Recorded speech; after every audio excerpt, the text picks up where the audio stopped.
मैं उद्धव कितना बन ठन कर आया था मथुरा से। अहंकार था मेरे मन में, ज्ञान का अहंकार, देव गुरु के शिष्यत्व का अहंकार। ज्ञान के बिना मनुष्य पशु है, ज्ञान के बिना मुक्ति कहाँ। अब हंसी आती है मुझे, प्रेम के संबंध में मैंने कभी सोचा भी नहीं। हाँ, सोचता भी कैसे, अहंकार प्रेम पर सोचने की इजाजत कहाँ देता है। सर्वत्र ब्रह्म का दर्शन करो, और यही है ज्ञान की चरम अवस्था। मैं देवगुरु का शिष्य होकर भी ज्ञान के चरम पर नहीं पहुंच पाया था, पर मेरे नाथ श्री कृष्ण ने मुझ पर कृपा कर यहाँ भेज दिया। ठीक किया, वो मेरा हित अनहित सब जानते हैं। अद्भुत है ये श्रीधाम, और अद्भुत है यहाँ के लोग। मेरी सद्गुरुदेव श्री राधा रानी हैं।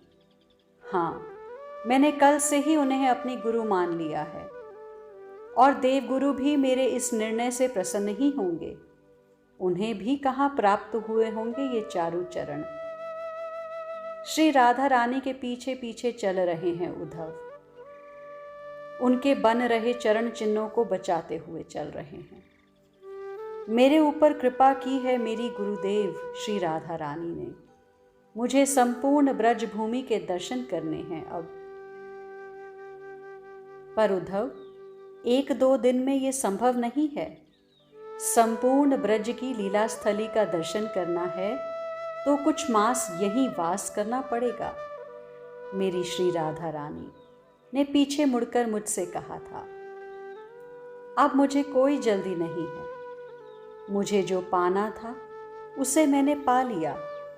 अब तो मुझे आनंद से लीला स्थलियों का दर्शन कर जीवन को प्रेम तत्व में समर्पित कर देना है। फिर ठीक है, श्री राधा रानी ने कहा, और अपने महल की सीढ़ियों में चढ़ने लगी थी। मुझे रोमांच हो रहा था उन महल की सीढ़ी चढ़ते हुए। ये बरसाना है, मेरी स्वामिनी बोली थी। ओह, ये बरसाना है। मैं उन सीढ़ियों पर ही लेटकर प्रणाम करने लगा।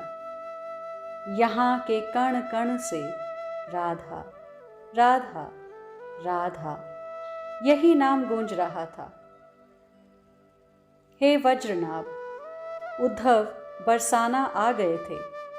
अब उन्हें संपूर्ण ब्रजमंडल भ्रमण करना था। जो जो लीलाएं जहाँ जहाँ की हैं, उनके प्राणधन श्री कृष्ण ने उन स्थलियों के दर्शन करने थे। सो श्री राधा जी और उनकी सखियां उद्धव को बरसाने ले आई थी। महल के ही अत्यंत निकट एक बाग था, श्री राधा बाग। ये बाग श्री राधा रानी की क्रीड़ा स्थली थी। यमुना यहीं से बहती थी। बड़े सुंदर सुंदर वृक्ष थे, लताएं थीं। वहाँ रंग बिरंगे पक्षी भी थे। उस बाग के मध्य में एक सुंदर सा भवन था। मेरे ऊपर कितनी कृपा की थी इन आह्लादनी स्वामिनी ने। उसी भवन में मुझे ठहराया। ये कृष्ण सखा हैं। श्री राधा रानी के माता पिता वो भी मुझसे मिलने आ गए थे बाग में ही।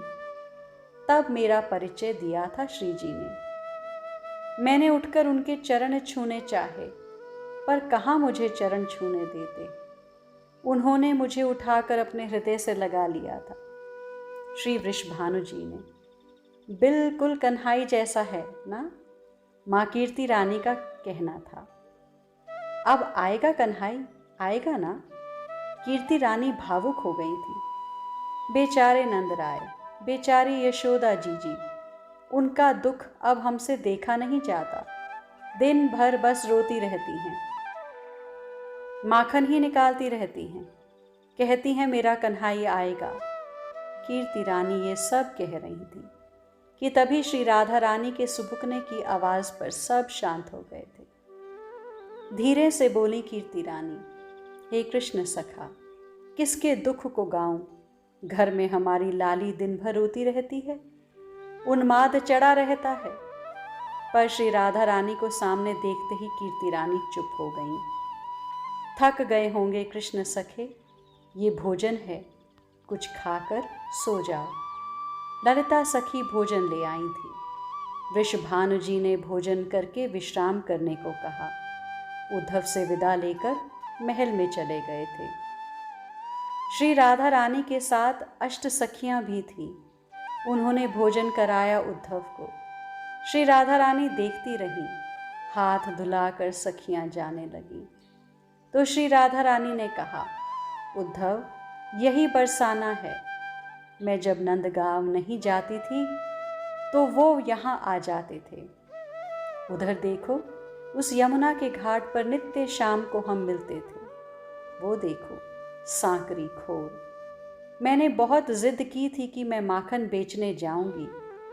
मेरे बाबा और मेरी मैया नहीं माने। उनका कहना था कि बरसाने के अधिपति वृषभान की बेटी माखन बेचने जाएगी। पर मेरे भैया श्री दामा ने मेरा बहुत साथ दिया। उन्होंने ही मेरी मैया और बाबा को समझाकर मुझे माखन बेचने जाने की आज्ञा दे दी। मैं बहुत खुश थी। मेरा प्रयोजन माखन बेचना थोड़े ही था। मुझे तो नित्य श्याम सुंदर के दर्शन करने थे। पर ये कहते हुए श्री राधा रानी हंसी, खूब हंसी। सांकरी खोर। इसी सांकरी खोर में प्रथम दिन ही मेरी मटकी फोड़ दी थी उसने। मेरी सब सखियां बहुत दुखी हो गई थी। बस मैं ही बहुत प्रसन्न थी। मैं उस दिन बहुत आनंदित रही। फिर तो नित्य का ही ये नियम ही बन गया था। श्याम सुंदर को देखे बिना चैन कहाँ मिलता। उद्धव, पहली बार जब मैंने उन्हें देखा, उन्मादनी तो मैं तभी हो गई थी। मैं शुरू से ही ऐसी पगली हूँ। एक दिन कुंजों में हम दोनों बैठे थे। मैं उनकी बाहों में थी, वो मुझे निहारते ही जा रहे थे। पर पता नहीं मुझे क्या हुआ। मैं चिल्ला पड़ी, हे श्याम सुंदर, कहाँ गए? मेरी बाहों में वो थे, पर मुझे लग रहा था कि वो मुझसे दूर चले गए। पर आज श्री राधा रानी कहती हैं, आज मुझे लगता है वो मेरे पास हैं, वो मेरी बाहों में ही हैं। अब चलें स्वामिनी जी, ललिता सखी ने श्री राधा से कहा। उद्धव, मेरा उन्माद इन मेरी प्यारी सखियों को कितना कष्ट देता होगा। ये बहुत स्नेहमयी हैं। मेरे लिए वन वन में भटकती रहती हैं। मेरे साथ अंधेरी रात में भी कहीं भी चल देती हैं। रात रात भर सोती नहीं हैं। मेरा ख्याल रखती हैं। ओह, मैं इन्हें क्या सुख दे पाऊंगी? मैंने इन्हें भी सदैव कष्ट ही दिया है। मैंने सबको कष्ट ही तो दिया है। तभी मुझे छोड़कर चले गए मेरे कृष्ण। बहुत माननी हो गई थी मैं। अपने श्याम सुंदर को भी मैंने बहुत दुखी किया। मैं जिद्दी, वो सरल, कितना हा हा खाते थे। मेरे पांव तक दबाते थे वे। ओह, ठीक किया उन्होंने जो मुझ जैसी को छोड़कर चले गए। इतना कहते हुए हा कृष्ण, ये शब्द श्री राधा रानी के मुख से निकला और वो मूर्छित ही हो गई। सखियों ने उन्हें संभाला और महल में ले गई थी। श्री राधा रानी के चरण ही धूल उद्धव ने अपने माथे से लगा यमुना किनारे आकर बैठ गए थे। रात्रि घनी हो रही है। चिंतन करते हैं उद्धव। प्रेम का साकार रूप है श्री राधा रानी। उनके मुखार विंद से जो भी प्रकट होता है वो प्रेम के सूत्र हैं, सिद्धांत हैं। आहा, प्रेम। उद्धव रात्रि में बरसाने यमुना के किनारे बैठकर चिंतन कर रहे हैं। यहाँ के परमाणु में बहुत कुछ है। प्रेम सहज है यहाँ के वातावरण में।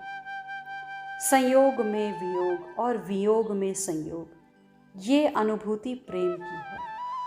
उद्धव चिंतन करते हैं जो जो श्री राधा रानी अभी कह कर गई हैं। जब श्याम मेरी बाहों में थे तब लगता था कि वो कहीं चले ना जाएं। आज वो चले गए तब लगता है यहीं कहीं हैं। ये अभी अभी कहकर गई श्री राधिका जी। प्रेम की स्थिति विलक्षण है। प्रेम को इतना सरल नहीं समझना। मैं उद्धव जितना सरल समझता हूँ उतना सरल है कहाँ। ज्ञान कठिन है, प्रेम सरल है, यही सोच थी मेरी। पर यहाँ आकर पता चला कि प्रेम सबसे कठिन मार्ग है। अपने आप को बर्बाद करके चलना पड़ता है इस मार्ग में। अपने मैं को बिना मिटाए इस मार्ग में पैर भी रखना मना है। इस प्रेम गली में वही आ सकता है जो मान अपमान को खूंटों में लटका कर चलता है। प्रेम गली अति सांकड़ी है।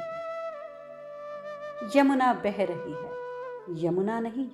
उद्धव को ऐसे लगता है मानो कृष्ण ही स्वयं बह रहे हैं इस यमुना में। तो उद्धव पूरी रात बरसाने में यमुना के तट पर बैठे रहे। प्रेम ने उन्हें छू लिया है और बदल भी दिया है। हे वज्रनाभ, उद्धव 6 महीने तक वृंदावन में ही रहे। कभी बरसाने रहे, कभी नंदगांव, कभी गोवर्धन। इस तरह से पूर्ण प्रेमी उद्धव बन गए थे। प्रेम है ही ऐसा तत्व। आज के लिए इतना ही। शेष आगे। श्री राधा।